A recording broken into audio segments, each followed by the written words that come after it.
আলহামদুলিল্লাহ অবশেষে ঈদের পরে একবার বৃষ্টি আসছিল। তারপরে হচ্ছে যে প্রচণ্ড গরম পড়তেছে, এরপরে ফার্স্ট আজকে শনিবার প্রচুর বৃষ্টি হচ্ছে, প্রচুর হঠাৎ করে। তবে 1টা থেকে 1:30 থেকে শুরু হয়েছে, এখন অলরেডি কত বাজে? 2:30 বেজে গেছে। অলরেডি নন স্টপ বৃষ্টি পড়ছে। সব জায়গার কি অবস্থা?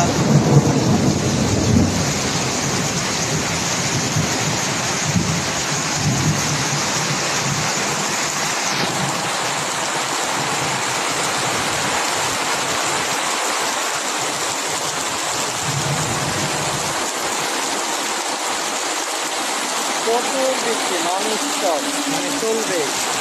তো পরিবেশটা ফুল ফুল করে ফেলছে, ঠান্ডা করে ফেলছে। আমার মনে হয় যে